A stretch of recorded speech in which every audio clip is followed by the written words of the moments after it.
So one has an extra maturation in Bordeaux after being in fresh bourbon to begin with. And again, the third dram was matured for about 10 years in fresh bourbon and then into virgin oak for a few months. And we'll go into more detail about them at the time, but as we taste them,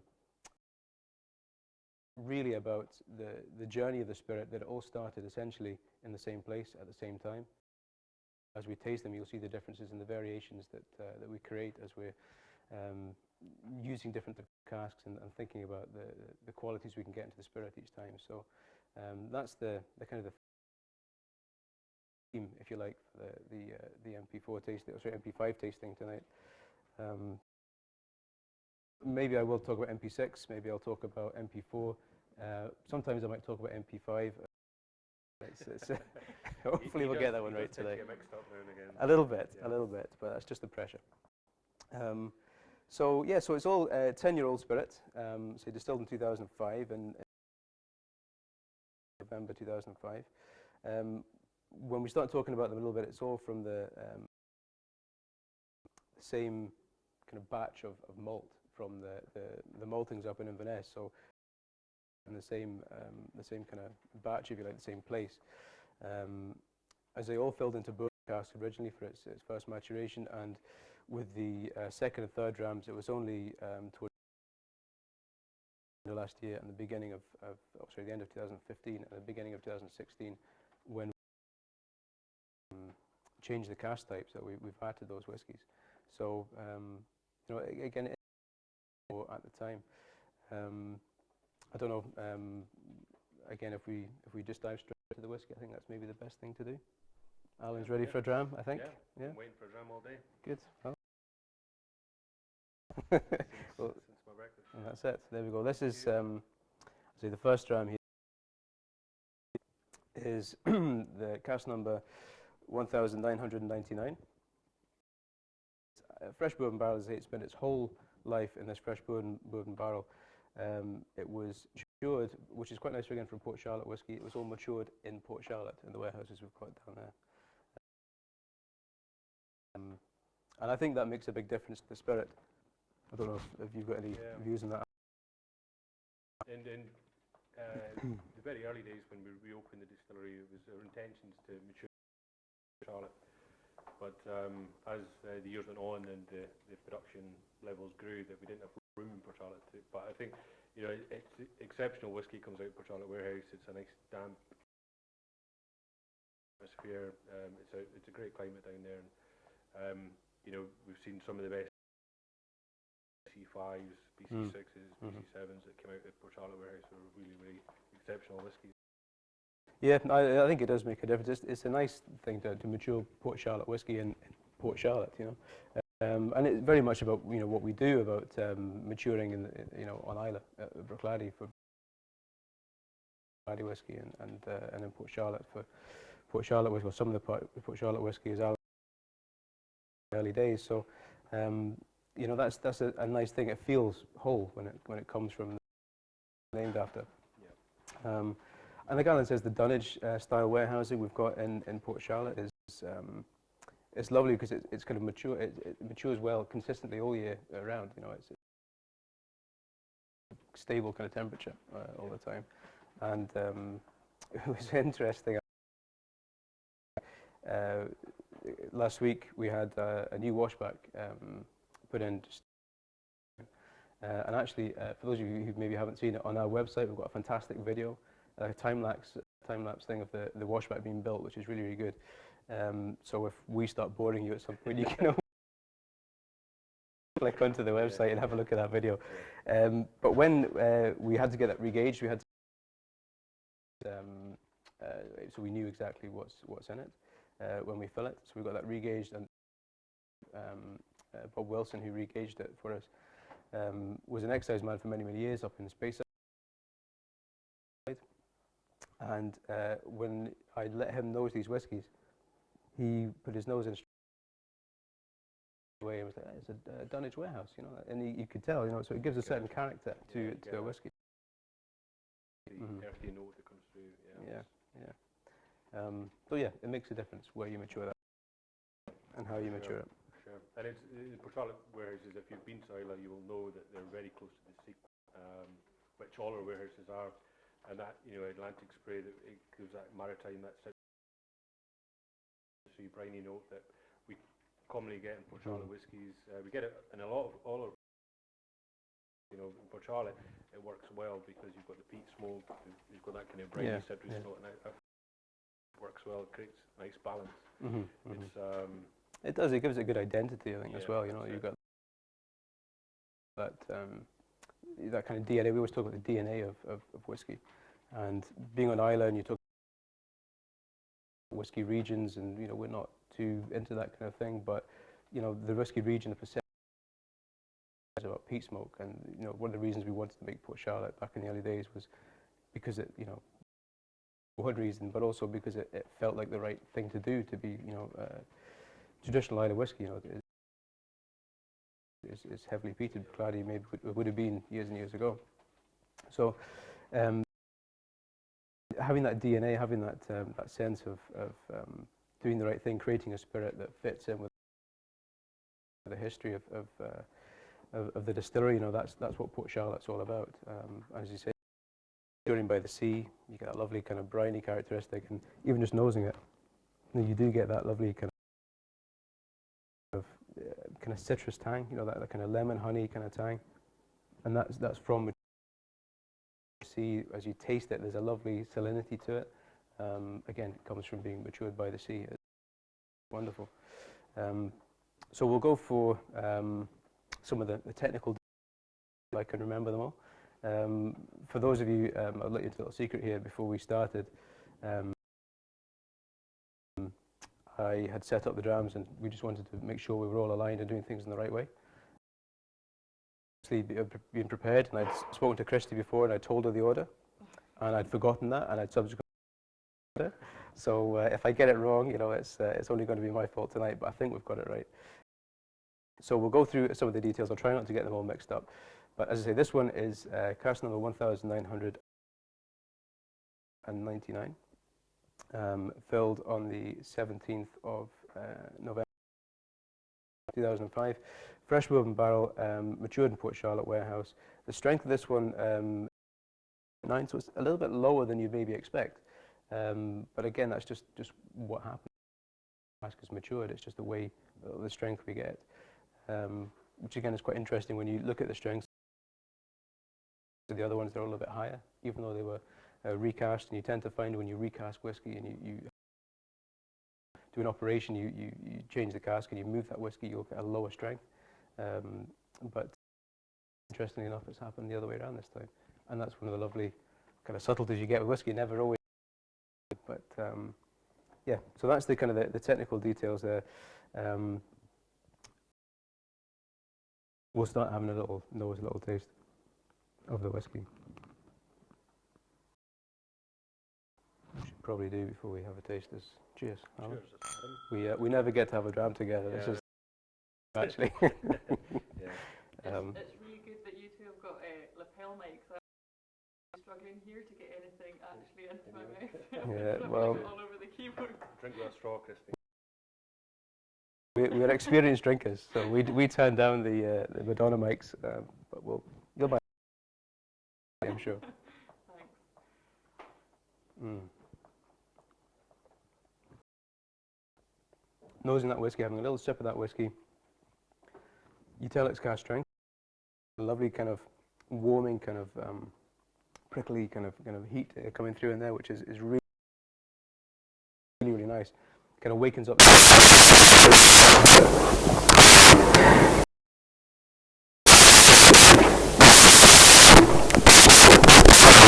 not whiskey, and that's the amazing thing. The balance that we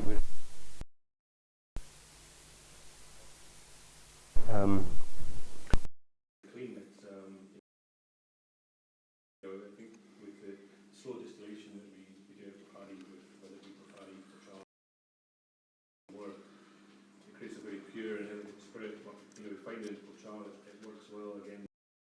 A clean spirit that allows the smoke and the oaks come through, and I find it. You know, when you take a sip, it's your mouth feeling quite clean. It does. I think that's yeah. And for being 57%, it's a kind of. I think just the fact that it's being of that kind of Islay region, you expect it to be very heavy and kind of medicinal if it's a peated whiskey. You say because of the way we're distilling, the shape of the stills, all these things contribute to that light spirit, and so it is really clean as a spirit. I was actually just thinking tonight,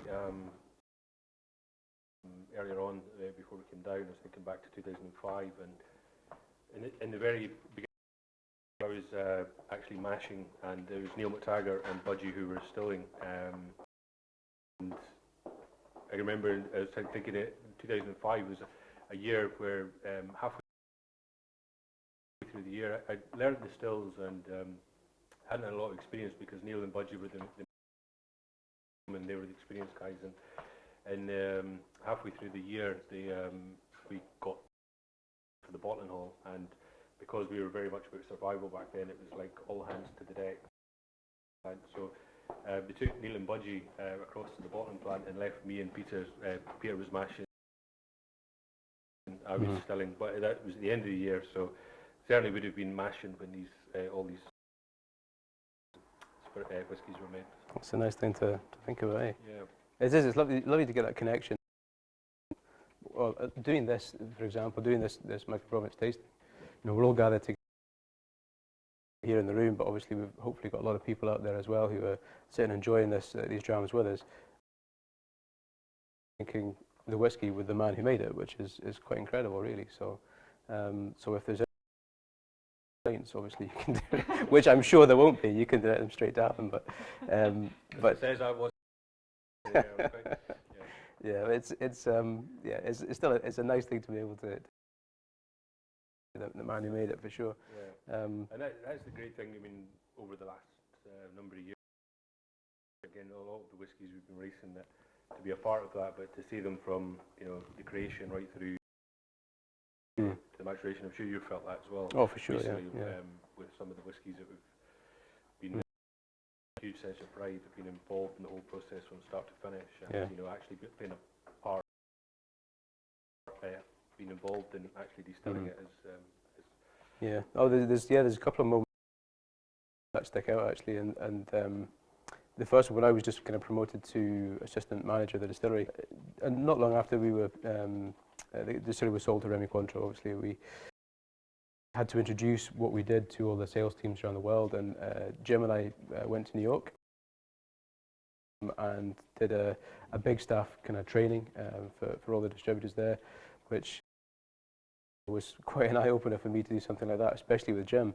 And you stand up in New York in this really kind of cool, trendy bar. And there was only like 200 people, and we were doing this tasting, introducing the range. And the kind of the thing that got me through was that kind of in some of the whiskies we were talking about with the classic and the Port Charlotte Scottish barley.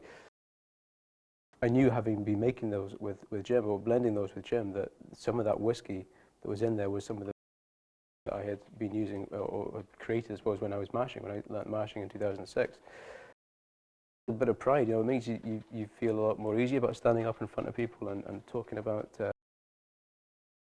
where this whiskey comes from, because you know where it came from. And then recently with the release of the 10-year-olds, the second edition 10-year-olds, again, that was actually from the same stock, the same whiskey. And again, knowing that I had been there at the beginning, at the start of my kind of career with this whiskey, it was a big, significant moment. And I suppose that's, for us, I think we get quite sentimental. It's what it's all about, whiskey shouldn't just be about a story, it should be about the feeling the people made it. Yeah, and I mean, again, what's great about what we're doing here is that we're distilling it, maturing it. So you are part of the process all the way through, and that's it. You see it, and we are the guardian from the beginning. So it gives you a huge sense of pride because you can see it at any stage.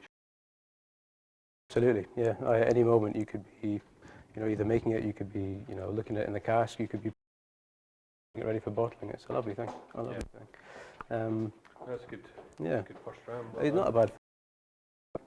as we talk a little bit more about it, what I get from this is it's lovely and clean, it's lovely and fresh, it's very floral, and again, for a heavily peated malt whiskey, when you know that it's hidden, it's not all about this really heavy peat, and I think that's a really lovely thing, that you get these really delicate flavours, that kind of heather honey coming through, and the cereal quality in it as well. Yeah. You know, coming through there, you get the best of the barley, because we're using the best barley, all Scottish barley. A fresh bourbon cask, yeah, it is. And again, I think that's a good thing. You know, the fresh bourbon works really well, and it allows that that delicate floral spirit to come through. It doesn't overpower, which is, you know, it's lovely. And then there's a lovely kind of orange citrus that comes through. Usually that citrus is lime, but this is kind of an orange citrus, which is quite unusual. It's lovely. Yeah. Really delicate stuff. And again, the palate. Tasting that is wonderful. And as it warms up, it's a lovely tropical fruit. Again, the balance in the... Yeah, the great balance is very gentle. Say you've got a nice... it's a slow introduction to the heat. It's not, you know, straight away. It's, you know, it's a slow... The heat comes very slowly, it's very gentle. And then you get the fruit and the sweetness. And, yeah, it's very well balanced. I had a little splash of water this as well, and I'm sure, you know, this isn't going to work very well for those at home, but I'll give it a try anyway, because I love doing this. This is something we do, all of us, when we add water to whiskey, and we let it trickle down the inside. I'd like to add a little bit more here. You can see the way the oils and the water react. It's a beautiful thing. See that lovely kind of cloudiness in the whiskey, you know. It's a good thing when you see that, the water and the oil mix. But this will open this whiskey up in a beautiful fashion. Straight away again, lovely orange, you get that lovely citrus. It's really lovely to open. Really gentle, and again, the water, the peat smoke's almost gone, you know. I can still taste it on my palate, but it's almost gone. And that's a lovely thing, that lovely balance.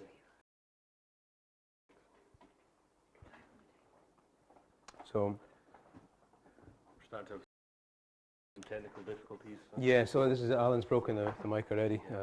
Mine's not even on, so I don't know why he's talking about.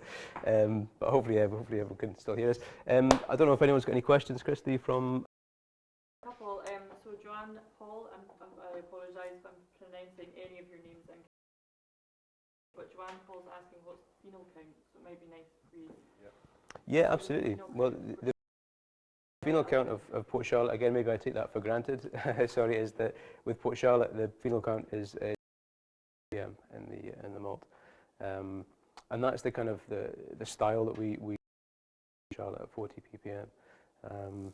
Obviously, as that whiskey ages, the phenol will change, you know, through the distillation. If I start again, sorry, the phenol count is always taken in the malt, so before we've processed any of that barley. So 40 ppm in the malt. By the time it's been mashed, fermented and distilled, you will lose a certain amount of phenols, and it kind of varies depending on what we're making, which is very heavily peated, whether it's Port Charlotte, but we lose some of the phenols through the distillation and then through the aging as well. So the phenol count will be a lot lower than 40%. Yeah, at 40 ppm. Yeah. But no, good. I hope the beginning they wished you happy birthday, Christy. They didn't, but I don't think I'm not offended. I know I look like a diva on this microphone, but I'm not quite Good. there yet. Good. But yeah, we've had not so many questions yet, but keep them coming if you'd like to ask Adam or Alan anything.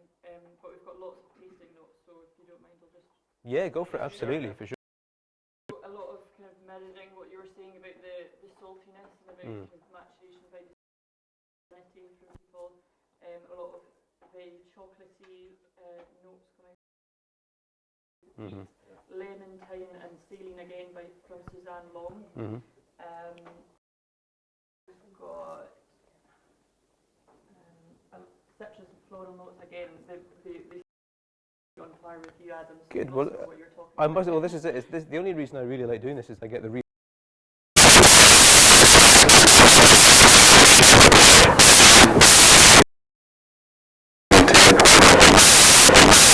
all my family members sending in questions. Thanks, Mum. Yeah.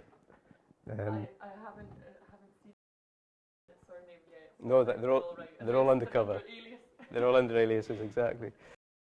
But no, a good point, Christy, there, actually about asking questions, because especially we've things before. I always get carried away and I talk about lots of things, and some of them are even true, which is quite nice. But obviously, this is the first time Alan's joined us for it, and so as I say, day one. And if there's anyone you want to ask a question about, Alan knows everything about Bruichladdich, so if anybody's got any difficult questions, definitely ask. I mean, actually, just thinking about things here as we're watching the progression of the whiskey, this 10-year-old Port Charlotte. I don't know, Alan, if you want to maybe kind of reflect a little bit on the, in your time, because it's a different place, even since I've been here. But sure, yeah. Well, no, it's, as Adam mentioned, I joined the team in 2001. I was part of the small team that came back came to resurrect, bring it back from the dead. And there was only about 8 of us that, to begin with. Basically, the first 5 months was basically just cleaning the distillery up. There was birds nesting all over the place. So it was a real mess. And so it took us about 5 to get the distillery, the machinery back up and running. And in May 2001, we started distilling again for the first time since the distillery shut in 1994. And that's really when I started learning the art of distillation, started mashing, distilling, and then went on to a small bit of warehousing, not a huge amount, and then went on to later went on to management in 2007. But in that time, the distillery's transformed massively. We've put a lot of heart and soul into it. We've not changed a lot with the actual the process of how we make whiskey. We've really focused on maintaining and retaining the traditional aspect. Really keep traditional equipment, and we've taken a huge sense of pride in that. And I think it's unique today because we don't have any modern technology. It's all hands-on. Yeah. We've a lot of back into the fabric of the buildings. We've built the bottle, of course, which allows us to bottle all our whiskey and Islay, which is hugely important to us. And I think that we've been maturing all our whiskey here, and just recently we've started to see the development over the last 15, 16 years that I've been with the company is huge. It makes me really proud to see that that we've got over 80 working with the company now. 74 of these jobs are on Islay. And again, with I started my career very young. It was my ambition to get into the whiskey industry at 21, and when I left school, I really wanted to get into the whiskey industry, but unfortunately wasn't. There was no jobs. But when Bruichladdich opened, I was lucky enough to get a job. But and it was quite unusual back then for somebody young to want to get into the industry. But now to see young locals wanting to come and work. Well, it's great. Just looking behind the scenes here, we've got 4 fantastic young local people here. Yeah, we never mentioned which birthday it was. No. Yes, it's great to see all these young people working here, and we've again developed a great and to see the distillery in great shape now. Where what's really makes me proud, and back when I started distilling in 2000 with the learning mashing and distilling. we were really just getting the distillery back up and running, and we could have changed the direction of the way that Bruichladdich was, because when it was run in the 1990s, it was just producing whiskey, and that whiskey was going off the island, and it was being used in blends. But in 2001, we really believed in this. We focused on just only single malt, and it was about the quality, not the quantity, or how cheaply we could make it. It was only about the quality. I think the best possible spirit was to focus on the ingredients. And looking back now, it's great because it's we have I have a great to use. I think it helps when we're making such great whiskies and styles of whiskies that we understand our ingredients, because if we weren't if we didn't ingredients and we just treated the barley, the yeast, everything as a commodity, then it would just be whiskey, and on the distillation and maturation. But ingredients are very, very important to us. I'm very, very proud of the fact that this company has chosen to have these values, and it's something that we will continue. Certainly, as long as I'm working with the company, we will continue to focus on the ingredients and the quality of what we do. It's a fantastic opportunity to get involved in, growing barley on Islay, and speaking to farmers. It's not just about coming to work, making sure the process is working fine and going home again. You're involved in every aspect, from the barley going, or the seed going into the ground, through to the bottle. And then, more often than not, if we're out somewhere in the world doing tastings or introducing people to whiskey, it's an incredible thing to see it from conception, from being put into the ground, right being enjoyed at the end. It's an incredible thing, and to have so much fun doing it, to have so much focus on the fundamental things that are important is tremendous. And just as think about the things that are fundamental, and you think about the casks, and I'm looking at these whiskies here, and you look at them, and we've always been very wary when you talk about colour in whiskey, because whiskey's not about what it looks like, it's about the flavour. But the colour represents to us, because we're not adding anything obviously artificial, there's no caramel going in there, no artificial colouring at all, no chill filtration. When you look at that, what you're seeing is what you're getting from the cask. And the cask we're using a tremendous bourbon. You'll get that beautiful kind of classic colour. It's exactly what you expect from a fresh bourbon. If we move on to the second dram, which I'll pass on through that. The second dram is bourbon, but it's had a secondary maturation. We changed it to Bordeaux, and it was from the cask itself was in Bordeaux, so that might give you a clue. I didn't write anything down there, so maybe it would be all right. Who knows? But when you look at that colour, it's absolutely stunning. And I have to go back to my notes for this, because what I did is the technical one is quite something. So 2005, filled into fresh bourbon, mature in Port Charlotte, and basically this spent years. So I'm looking at this is the thing. I told you again. I'll try again. This is Christy's fault. That's MPC actually looking at. I think it's my fault, and you're finding your feet with your notes. Sure. Sorry, we're just getting some feedback that the audio from Alan's not so great. Okay, I can hold it up. Sorry about that, everyone. We stupidly invested in some new equipment. This is what happens when you do stuff. You know that our Victorian machinery around the distillery just never gets replaced, and this is why. Then we can have a little bit, maybe more volume from Alan on the mixer, and just maybe have a line. That's loud enough. Sorry about that. No, it's technicality of doing things. Do you know what, we've got to do it right. There's no point in us standing here talking if no one can hear us, so we'll get that right. Again, before we started, I'm giving away all the secrets here, but it was MP Thompson holding the microphone in shot, so that was a little a typical Bruichladdich kind of style way of doing things, so We've moved on. We have, exactly. On the park bench. Exactly. We're getting the there. slicker we get there. So Well, this is it. We're not used to it. So, But anyway, thanks. I was making with the drumstick. No problem, I created it out of nowhere.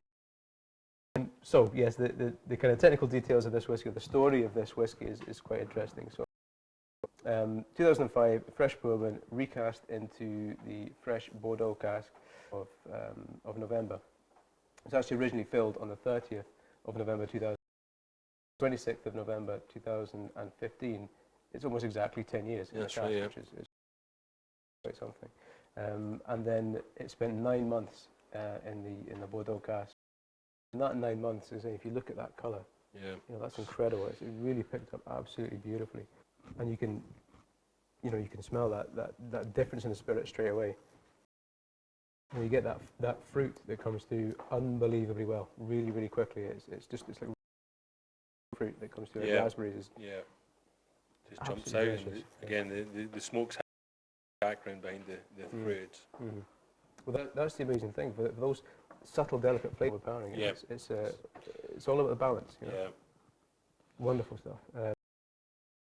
So, I mean, when I think about why we did this, if I go back to just November 2015, the reason the spirit wasn't because the spirit wasn't good. It was nothing to do with that at all.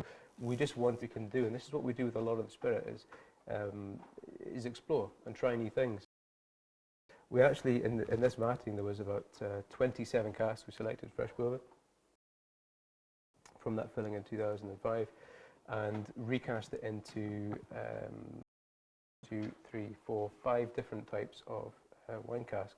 One of which was this Bordeaux. I'll maybe not get the pronunciation right on this one, but a Gemery Chambertin and this Margaux. So when we were doing this, it was 4 casks of each that we filled, just to see what would happen. Just to see which way those spirits.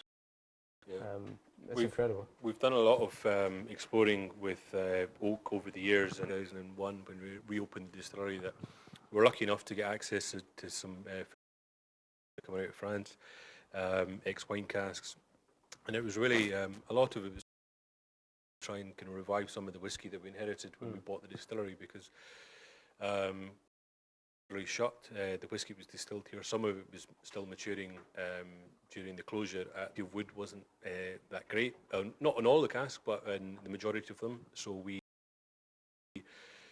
had to start recasking a lot of the whiskey to bring it back to life, because there was nothing wrong with the whiskey, but it just hadn't really been maturing. So we started exploring. I think certainly over the last 16 years I've seen is that, how you let you mentioned there work, just having 4 different types of wine and then just putting the same how it goes in separate ways. It's quite incredible to see the flavors, the colours. But as Adam said, the colour's not hugely important to us, but the flavour, and it's incredible to learn as you go. And what I've is that Bruichladdich is very adaptable.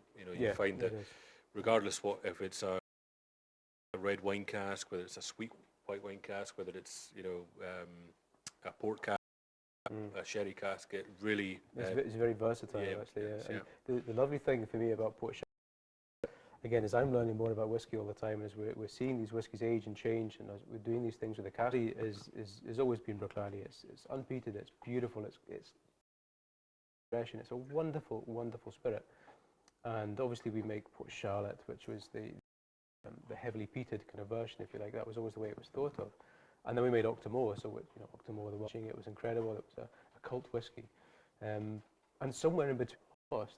And one of the pleasing things for me is, as we're doing things like exploring the spirit more and more, we're seeing the way that Port Charlotte responds. And the lovely thing, the people I speak to, maybe they say, I don't like peated whiskey, but that Port Charlotte's incredible. Because it's so versatile, like you say, it works really well.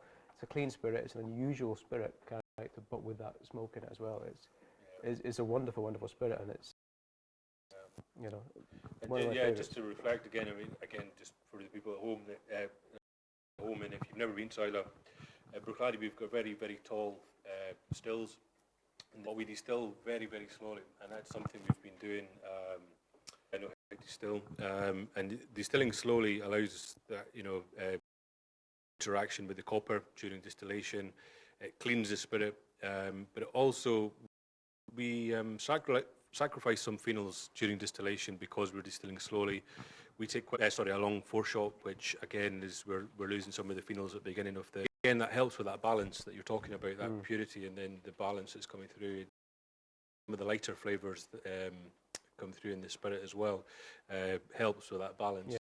Sure. The key is just distilling slowly and the shape of our still, which we're lucky that we inherited in 1981, and they've not changed since. Yeah, no, that's incredible. I mean, yeah, with things. I mean, you take your time doing anything. You know, like this. We'll probably get in time for David Bushlin in New Zealand. It'll be time for his lunch by the time we're finished. So that'll be well past bedtime for everybody else. But it's about doing things slowly, and it really there's no rush. We've always said we're not here to make whiskey for everyone in the world, but as long as we are 100% happy with what it is we're producing, then we really want to do making the best we can. Exactly. And again, it's just coming back.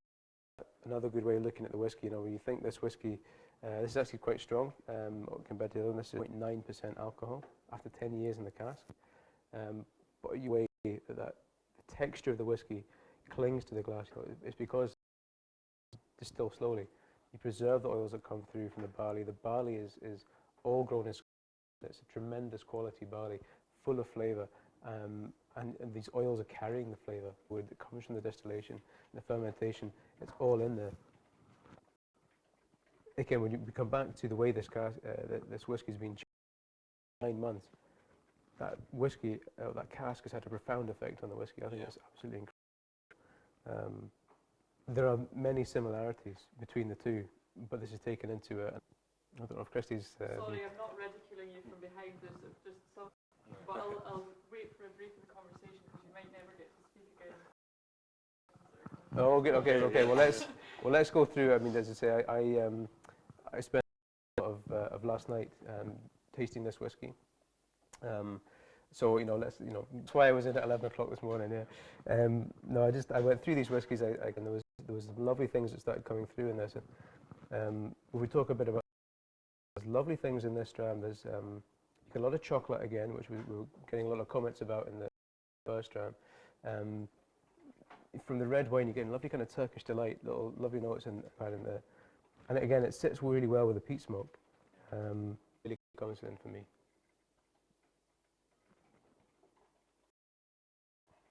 Again, you feel that little prickle of heat, that warmth. You just let that whiskey sit in your tongue for a minute. Let it warm up, let the aromas come. And again, you get this lovely, really kind of candied, kind of like candied orange. You get that oaky kind of vanilla. It's like a marmalade and peat smoke thing going on there. It's really, really nice on the palate. And then the finish, it becomes nutty. You get stewed apple. Kind of cereal thing coming through again. And again, when I was doing this last night, tasting these whiskies, the interesting thing for me was I wasn't getting a lot of peat all the time. There's a good balance of what I talked about. But after I tidied up, put the lights out, started walking home, I could just taste that peat smoke, and that peat smoke really came through. It was the last thing to leave almost was that peat smoke, which was incredible. So as I walked home, went in the door, went to kiss my wife, and she doesn't like. She didn't want to kiss that night, but the finish on this whiskey is incredible. The fact that it lasts that long, wonderful. And again, just now as I'm talking, that's when I'm starting to get that peat come into its own now. Dryness, and it's quite smoky. That's wonderful. So I think that's probably a good point for Christy to some coming in. Okay, I hope everyone can hear me because they're still saying up the lass in the corner, which of course I always love to be referred to as. It wouldn't be Bruichladdich if we didn't give you a bit of cheek back, would it? Exactly. Okay, is the good question. First of all, we've got Don't ever read out anything from Lynn McEwen, please. She's wondering if we can ask Alan about our 20-year-old flirtation about wine cask maturation there. Okay, well, we had, when we reopened the distillery, the very first whisky we started selling was the old packaging, the old blue and it took us a bit of time to get some of the whisky that Jim had selected in the warehouses, the best of what was sitting in the warehouses. He managed to pick a 10, a 50, the designed new packaging, and the standard range was and as I was saying earlier on, that we started exploring with to try and try and bring some of that whisky back, you know, to bring it back, you know, because it basically hadn't matured. We're exploring because we didn't have a lot of experience in it, and certainly Jim in the industry for a long time, but to be getting fresh Bordeaux casks out of Bordeaux and different was unusual to him, and we took some 20-year-old whisky, and as we did with 15 and some other whiskies at different vintages, casks, and shortly after he went back, just what he was doing, you know, maybe a couple of months after, maybe it only been a couple of weeks to be honest, and because the initial interaction with the whisky, the spirit, and the wood, but the residue was left in the red wine cask. To Jim's horror, he was like, "Wow!" You know, like he'd never seen pink whiskey. And it was like, so again, we were never short of missing the opportunity of using this to our advantage. So we, Jim had quickly tried to save his socks by, rather than saying he screwed up this whiskey, was to say that he specially created this whiskey for. So there was a 20-year-old second edition was quickly released. Jim quickly came up with the name Flirtation. And it was basically a pink whiskey. So yeah. Does that answer your question? I don't really know what the question was, but it was a good explanation. It's a good story, I like that one, yeah. I'm pleased to see we've got word as well, so good. Hold on to your barrels for the next question. I don't know if we'll require that, but we've got Rombout asking, could you ask Adam if there is a relationship between ABV and wood? So alcohol interaction, the speed, high ABV, faster, more? Yeah, good question. Yeah, you know, so I kind of talked earlier on about the higher strength of, and as I say, they're 10 years, and this whiskey we just tasted is 59.9% alcohol. Our cask at the same strength that comes off the still. So back in 2005, this was filled at around 69.5% to nearly 70% alcohol. Distilleries will do is they will take their spirit from the still. It will be about, they will add water to it before they put it into the casks and bring the strength down to 6.5% alcohol.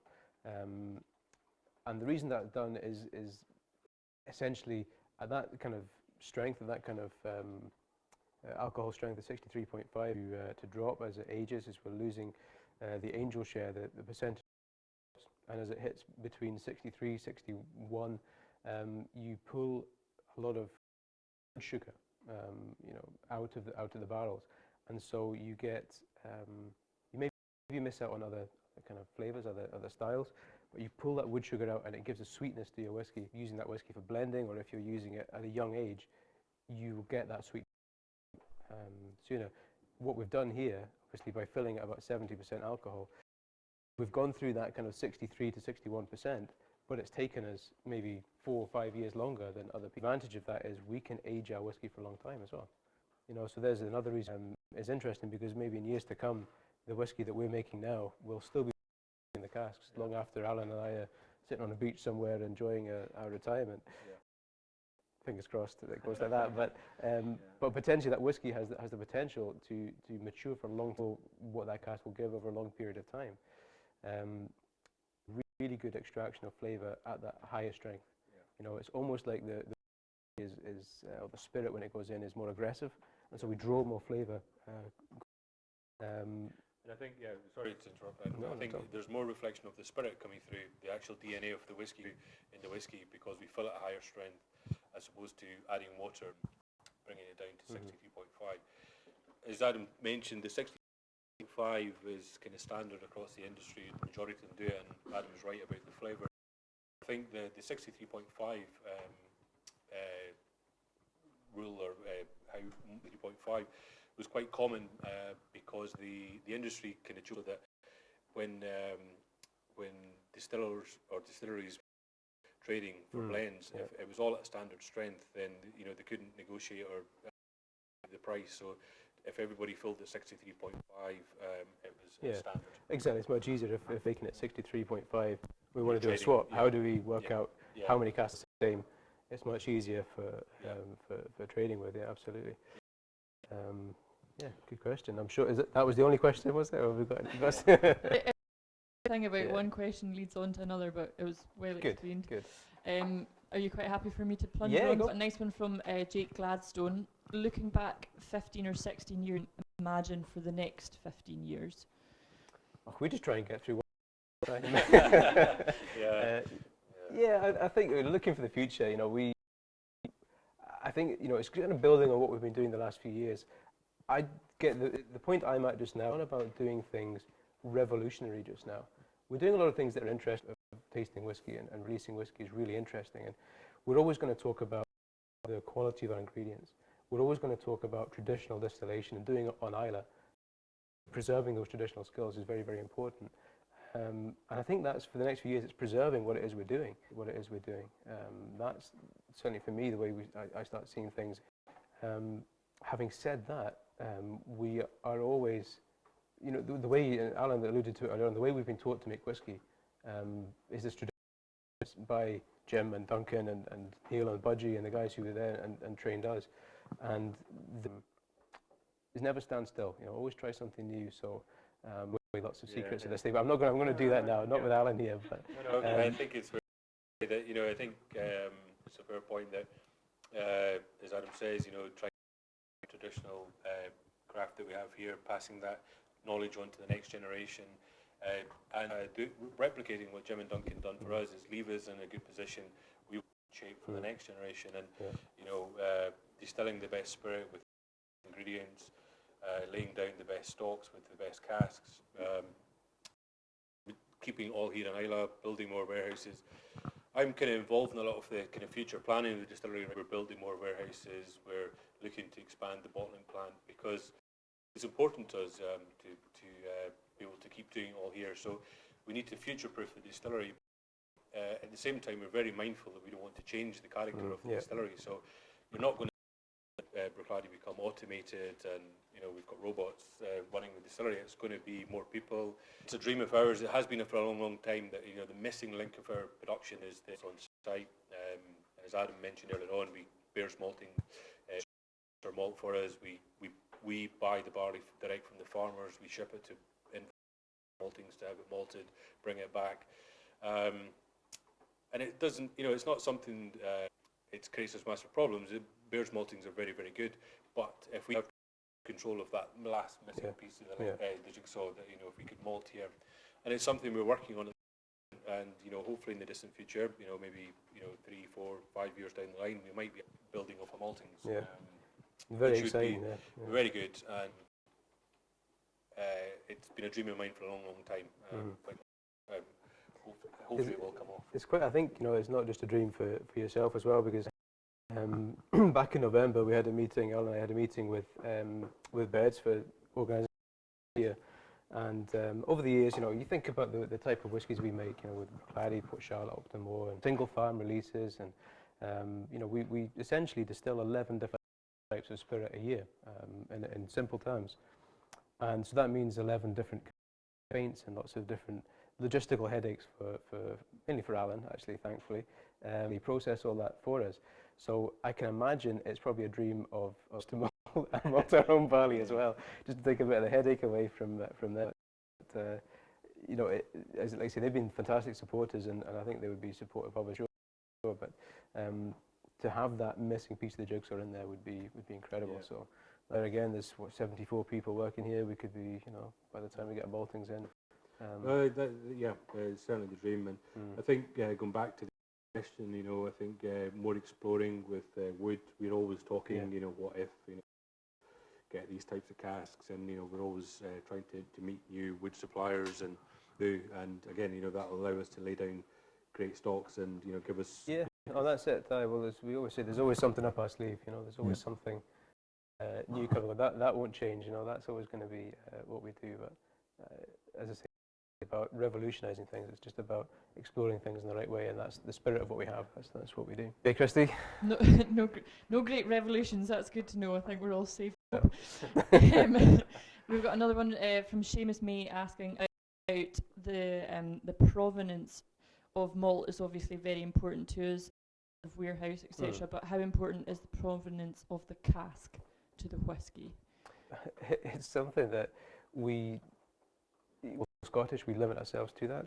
With the provenance of the casks, where they come from in the world doesn't really matter. The type of oak, whether it's American oak or European oak or Eastern European oak, or whether it comes from, or wherever it comes from in doing that. And as we come on to the next dram, actually, which is maybe something we should think, but we know as we come on to that, that's exploring where that oak comes from is very, very important. I think the provenance in the type of spirit or the type of wine that's been in there before is very, very important, because we only seek the very best, because that will influence the flavour. But if you think back to some of the whiskies released and some of the casks we've used, you know, whether it be some of the great Sauternes or the first growth of Bordeaux, you can't get better casks than that.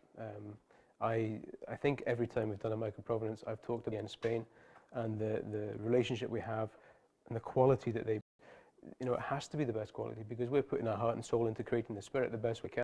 To leave it in a cask that's of inferior quality for years and years in doing that. So we're always, like Alan says, seeking the best casks. Provenance is really, really important. We're exploring what we can do. And there's earlier last year, beginning of last year, the Octomore 7.4, which was a style of whiskey that the Octomore was matured in virgin oak casks. And those casks were French oak. But if we think about using American oak or Eastern Europe, Scottish oak or whatever it may be, they're all going to bring different things. And then we start talking about the different toasting levels you get, and you can create this amazing suite of whiskies just by using different species of oak. You know, there's incredible things we can do, and a big experiment for us. You know, watch this space. Shall we have a third dram? Why are you looking at me? Well, I just general consensus. I was going to have one anyway, so here we go. There's Thank you. the next dram for Alan. I shall take one as well. As I alluded to, this is my second dram. I've done the third one first, but 2005 Port Charlotte. Whiskey was recast when we took it from the bourbon casks and recast it. It went into virgin oak. And again, as I talked about before, this was actually French oak of a medium tone.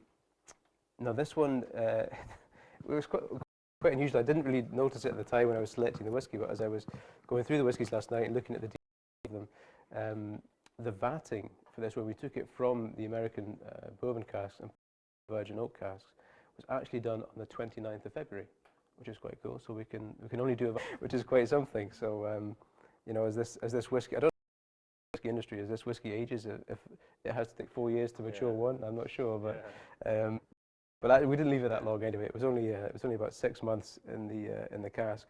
But again, when you think of it, again, because the virgin oak, it's held nothing, huge depth of colour into the whiskey.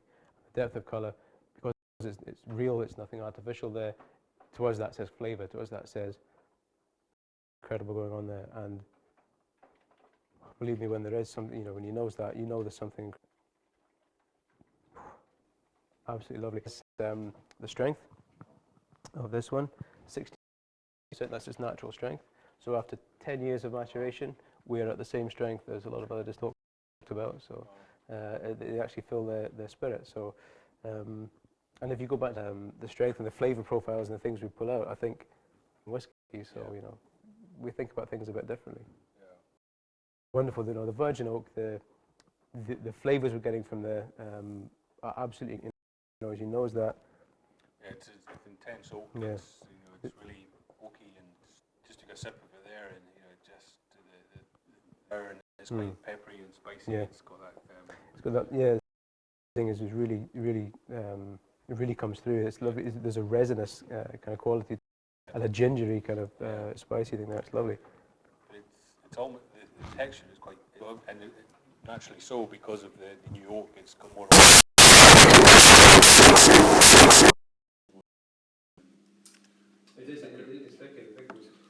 thicker. It was thicker because that's the way it comes across for sure. But again, it's got that 63.5% alcohol.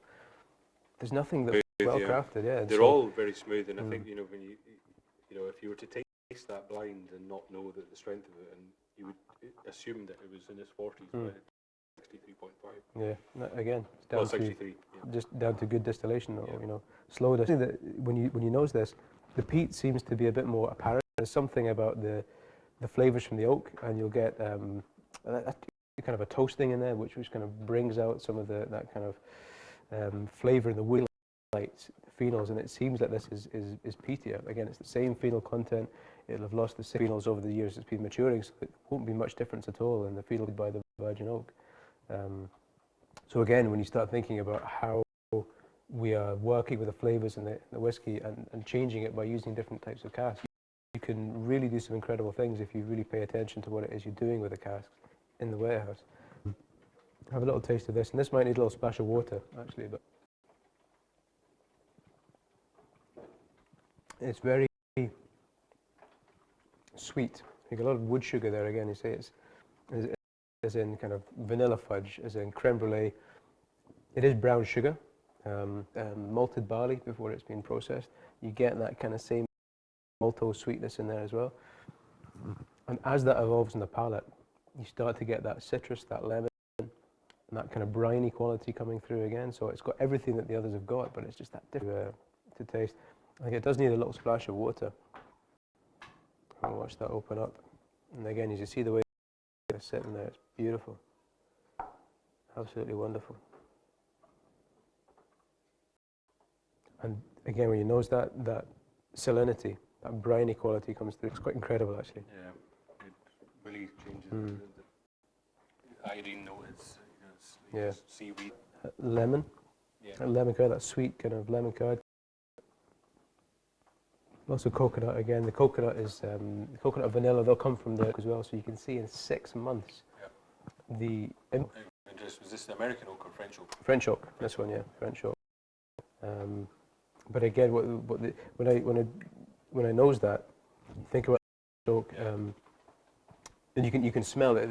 It's oak, and it's toasted. Whether it's really. It was in the cooperage we bought these from is Seguin Moreau, and we were there together. Yeah. Yeah, we were just checking. Yeah. Just in case you said I was with some guy, I can't remember. I've been there by myself. Yeah, the guy was useless. When you put your nose in that glass, you can smell the same smells you get in the barrels. Yeah. So with the offcuts of the oak, they put them in a little brazier. They set fire to them, and they put they're building it over the top to toast it to release the flavors from the oak, and that is what you're smelling. Yeah. Which is incredible. Levels of these casks? When we bought these, it was just a medium toast. Medium so this toast, was some of the ones we were buying where let's start with a medium toast and then start working out and playing different flavors. So this was a medium toast. And we had been buying casks, usually about of cask. We find a 300-litre cask works really well for maturing spirit. So slightly bigger than we would maybe find in or open barrel being 200 litres or a hogshead being 250. A 300-litre cask gives a good level of kind of ratio of spirit to wood. Yes. So it matures at a good pace. Yeah. Yeah, when Adam and I visited the cooperage at Cognac, was it 2 years ago?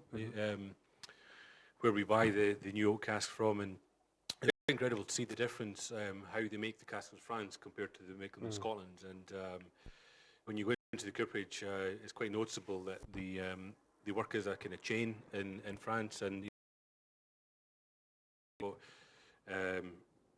one guy doing at the beginning, picking out the steak. He selects it and it goes along to the next guy, and they're all involved. There's a production line of maybe about 10 guys, and they're all involved at each different stage. One guy puts the hoops on and it passes on, and it's quite incredible. Whereas in Scotland, one man is responsible for the entire barrel. He makes the whole barrel up. He'll start he'll make it from start to finish. So it was quite interesting to see the different. Yeah, it is Working, working. Yeah, they make absolutely. it, and Yeah. it's very fast. You know, the speed that they make the barrels is incredible. Especially in Scotland, where the guys are paid by the barrel, Yes. which is why they work at one barrel at a time. So the more barrels you build, the more money you make at the end of the day. True, yeah. And there was something incredible, and we think at the distillery about the experience people have and the way that they can make a difficult job look very, very easy. And when we were up in Speyside Cooperage a couple of years ago, again, the guy who runs it, Andrew Russell, was showing us around, and Speyside Cooperage is fantastic if anyone ever gets to go. There's a fantastic big kind of viewing platform. You can see the guys working down on the floor. And pointed out to us like the oldest guy down there, who should have been retired a few years previously. He pointed to me and he said, "That guy is the highest earner in the cooperage," and because he's got the experience, he was kind of well into his 60s, but there he was building these barrels quicker than anyone else, and that was quite incredible. So experience really does count for a lot, but great to see. Yeah, as Adam said, to visit the cooperage, it's a huge learning experience. And recommend it to anyone that's got the time. Speyside have a visitor centre, in Craigellachie, but it's even for us to go and learn. When we were in France and to see the amount of work, from it's 100 years old before it's filled. It's and then it's taken to the cooperage, cut into staves, and then it's seasoned for up to 2 years. And the selection of all the wood will make the grade. After it's seasoned for 2 years, there's a kind of selection process, and there's just 30% can be wasted. So it's not wasted. So yeah, it goes to other uses, but for barrels, but it wouldn't make the grade for making barrels. But it's a huge cycle, and to then start to the wood that sits, even this cask that sits before us is growing for 100 years before it even before it gets here, exactly. Yeah. No, it's quite something. It's an incredible thing to see, and one of the nice things about our job, I suppose, is we can go and do these kind of things, which is lovely. I think again, you think about the technology. We talk about tradition, but the technology and things that the second bureau, when we went and they analysed the wood for its flavour profile, so they can really have good conversations, talk about what we want to achieve, and they're able to give us the cask that will do that, which is absolutely phenomenal. And a huge learning experience for us. But this kind of the virginal releases we've done in the past. It's the tip of the iceberg, really, which is really, really exciting. So I suppose at this point, if we turn to Christy and see if there's any eager asking questions. We are being slightly inundated with questions, so if it does get to the point where I can't answer all your questions with Adam specifically, then the comms team here will try and do it, and if we can't do it, most of us are pretty knowledgeable, but if we can't do it, we'll catch back, and at some point we'll wrestle him into his office chair and make sure that we answer most of you. Before I move on to some questions though, can I just do some shout outs? I know that it's not Radio 1, but I'm very aware that we've got, not me specifically, but we've got an army of brand ambassadors that are working all around the world, fighting the good fight for. And if you think of all the information that Alan and Adam are giving here tonight, that's the tip of the iceberg for what these brand ambassadors have to deliver all the time. So they work really hard, they do a great job. So hello to Michelle in Texas, who's tasting with some folk with her in her living room. Michelle, how are you? She also says... She's not going to answer me, no. Get back in touch, tweet again, tell us how you are. She also said earlier that you've got to tell the difference between the microphone and the glass, and make sure you're speaking into the microphone and not the glass and drinking the... So, very helpful from our also tomorrow evening, because we have such trouble with Asian time difference, we do have Richard Gillum joining us from Singapore tomorrow night. So hello from the past. Hi, Richard. We've got Trent in San Francisco in Wingtips with all his group of people who have been very active on Twitter. So thank you very much for all the technical questions, guys. Thank you, Trent. Trent was. Thank you again, Trent, for looking out for us when I was in San Francisco a few months ago. So thank you very much. And we've also got Abby Cliffane, who's our UK brand ambassador, who has broken her ankle the Christmas season, and she's joining at home with her dad and her dogs. Wow. So well done to all our friends. Okay, so on to some more serious questions now that I've done my little bit. If I could just delete that, there was a question about cask types you hadn't experimented yet. There's a lot of questions about whether you've had Musinara wood, but is there any cask that you haven't tried yet and that you want to, or has it all been done? Have you got the whole patchwork? No. We're always looking for new. We haven't at all used every cask that there is. There's always new things out there. There's some interesting things. I think sourcing wine casks, we tend to stick around Europe for that, but again, maybe some American casks that would be quite interesting. Some of the wines are produced out on the west coast of America, fantastic. So we use that. To go back to New Zealand, some of the fantastic wines that come from New Zealand, again, that can be to taste. And again, when we talk about the oak, where that comes from, the program we're working on is sourcing oak from different places. I've talked about it a little bit there, but the effects on the flavour, what the different species of oak bring to the whisky is something we'll be working on over the next, a long time, the next 10, 15, 20 years, really. So that's it. But we've done a lot of interesting things and using a lot of spirits as well. We have used cognac cask. Again, works very well with Port Charlotte spirit. There's a release we did recently where we had 2007 spirit matured in cognac casks, which is absolutely tremendous. So there's things like that. We're always going to try new things that have not really been done before. But we took the cask, we tried it, and it was fantastic. Rum cask as well. We rum casks on the way to us soon as well, which is interesting. Yeah. And I think was Adam was saying, looking at some of the oaks from the different all around the world, and we've spoke about Hungarian Indian oak, and even funny enough, we're looking at, and it's something we want to do, and there's not a lot of it in Scotland, but we want to source some Scottish oak, and anyone out there knows where there's some Scottish oak. Yeah. But if you're watching us and you've got a big oak tree in your garden in Scotland, please get in touch. Yeah, and it's something again we're considering. And it's at this stage it's just a small idea, but we talked again about the future and setting up for the next generation, and we've talked about a kind of legacy fund where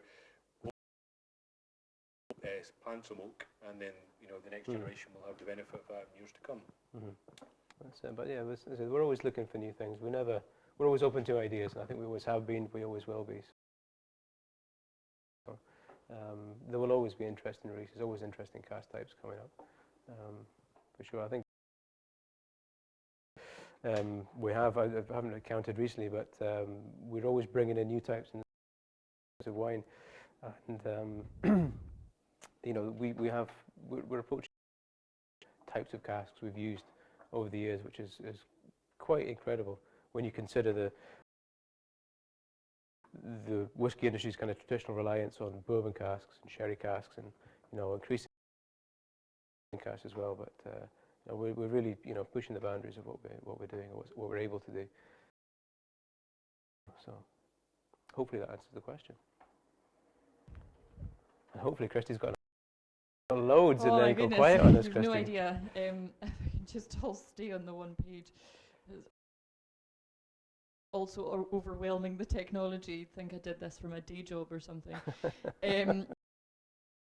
We've we've got a comment from John Drake, not so much a question, seriously I hope, but he says, well, giving us a song on the big mic, Lights of Lockendall perhaps. I'm really hoping. A few more of these and who knows. Yeah. Alan's karaoke is... It'll be the blooper reel. Yeah, well, I was in Taiwan at the end of last year, and you know, I've got to say I was karaoke king. So who knows? That would be good. Any Syrah casks in the midst?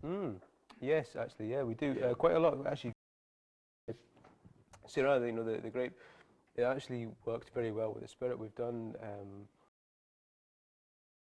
quite a lot of things with Syrah over the years. The rocks, I don't know if people remember the old rocks releases we used to do. That was mainly kind of matured in Syrah casks. We use a lot of Syrah casks in that.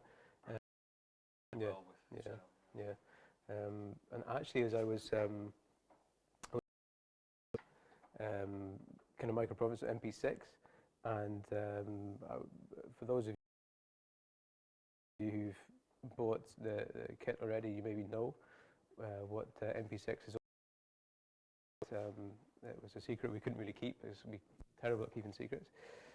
But some of the casks I was were Syrah casks as well. There was a huge, you know, where we did it, and in the end, they were all really, really good. So we kind of went somewhere else with it because you know maybe we'll save them for something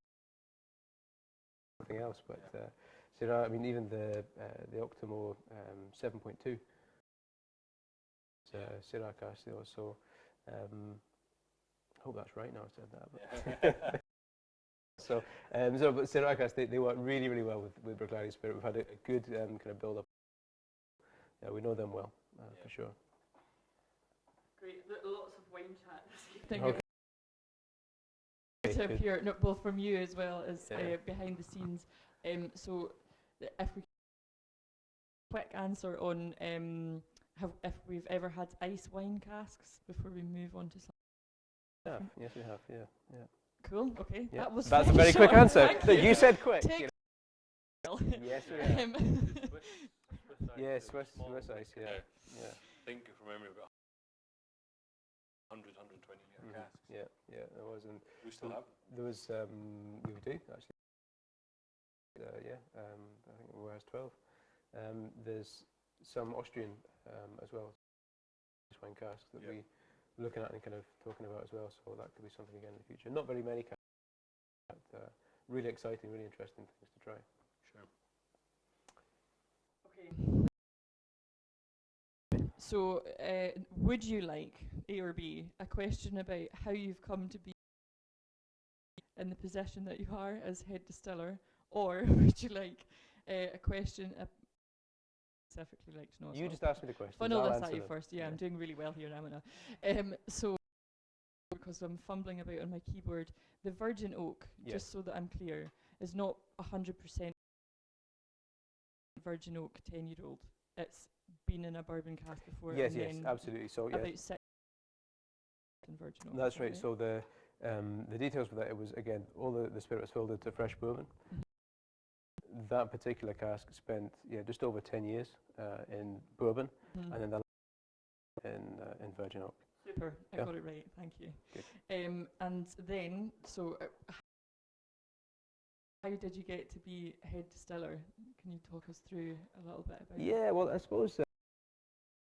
I mean, I came to the distillery basically in 2004, looking for a job because I dropped out of university, which was the cleverest thing I ever did. I'm standing here now, it probably was. I meant it to everyone, stick in, okay. Pay attention at school, that's important. So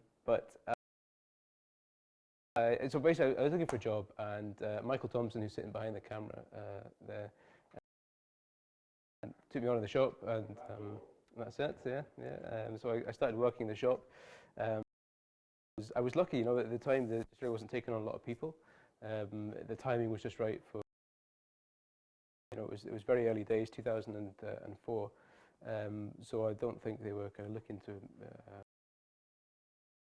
take on huge amounts of staff. Obviously, they cost money. So, so I came. Yeah, I still am.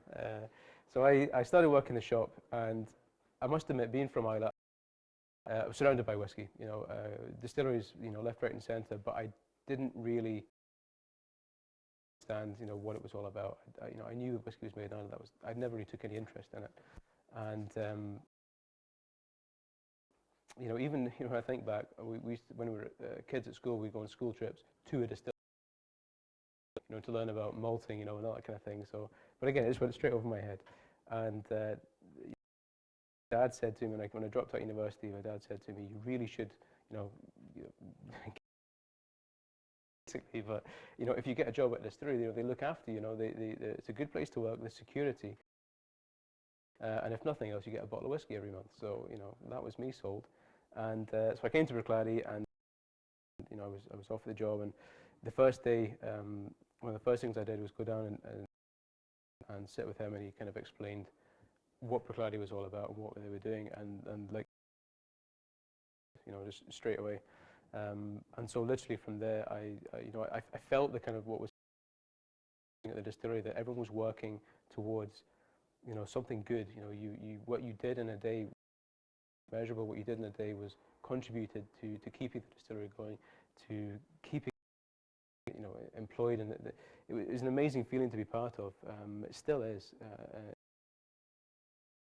but in those days it was hard. It was really tough. And Mark Rainier, who was the managing director of the company, he would, every Christmas time, we would talk about where we were in the company, what we'd done in the year, and how we were improving each year. But it was always you got the feeling it was quite precarious. We were still working hard and going time, but it was kind of fly by the seat of your pants stuff sometimes. It was hard times.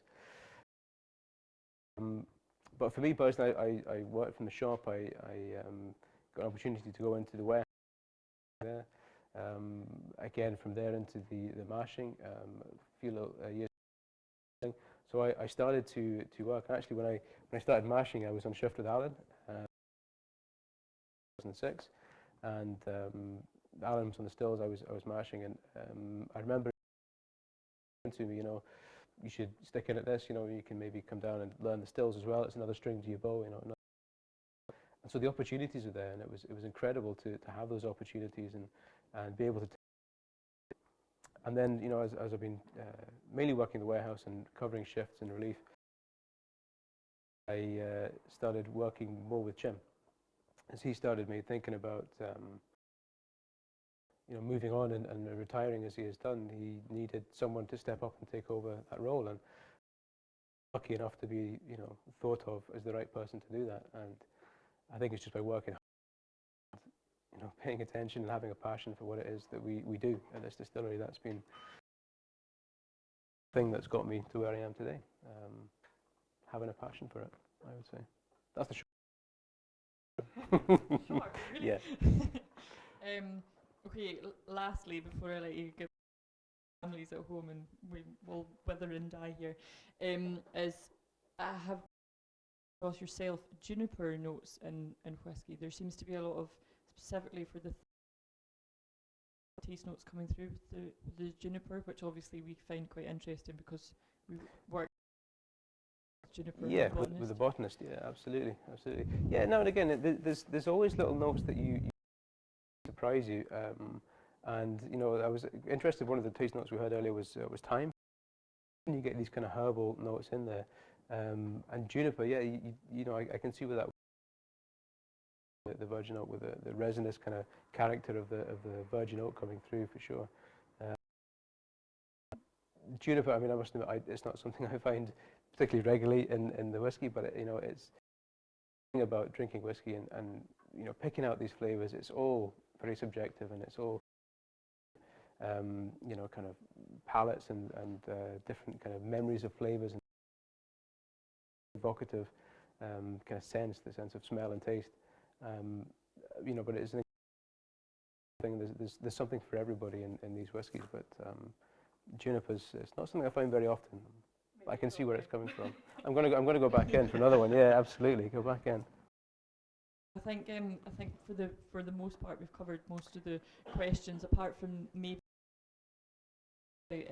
what the next MP is going Well, to be. I think that's always a good place to isn't it, where we talk through these drams and we'll set up for what we're going to do next. So MP6 is quite an exciting one for all of us, and we weren't sure if we would do it, and then, you know, shall we do it? Who's going to stop us doing it? We can do it. So we're going to do tasting will be Octomore, so 3 Octomores, and that's exciting for us to do. So, you know, we've obviously the first time we've done Port Charlotte, it was the natural thing for us to do, to work on to Octomore. Some really kind of lovely things for us today when for the success of this Micro Provenance, enthusiasm we get, which is fantastic, is that when Carl and the team put this website to be able to order, nobody knew what it was. We sold out all the kits really, really quickly, most of the kits. So that's really, really exciting. So hopefully, if you've got a kit ready for the 4th of May, and we'll have a little tasting then. You're allowed to come back if you want to. If you want to come next time, maybe. But sorry, we're getting some signals from the back. I think what. Oh yeah, well yeah, that's a good point. Thank you. Yeah, if you just would have understood you, but no, really important. Sign language is not on top. Really thing actually, Carl's. It's a good point from Carl here, is that we'll send out through our kind of Whiskey Republic kind of newsletter. If you sign up to it, you get the news that this is coming out. You can pre-order. You can be queue basically. So if you sign up to it, you know, you find out all the things we do over here. So it's really it's good. We do try our best to keep it quite interesting and not to spam you very often. And like, but I think we had to put Octomore on the website, so people did know it was Octomore, but really tell the Whiskey Republic or through your newsletter first. Yeah. So you're always the first people to any new product launches that we're doing, the new warehouses, we tell the Whiskey Republic. Yeah. So if you're a Laddie fan, it's definitely worth being on. It's worth doing, for sure. It means you know you've got an Octomore kit sitting waiting for you by the 4th of May, whereas everyone else that's not on the newsletter, unfortunately, will try and find some more liquid. But it's a single cask, so it can only go so far. We'll squeeze as much as we can. Don't worry, yeah, for sure. But so that's where we'll be on the or what we'll be doing. So until then, everybody, thank you very much for tuning in. Thank you very much to the team here for helping us out tonight. Happy birthday again to Christy once again. Hope we've you know, made it a nice evening for you. We've tried our hardest. Best birthday I've ever had. Good. She said all the right things. So thank you very much, everybody, for tuning in. Thank you very much, Alan, for joining us tonight. And good night. We'll see you. Thank you.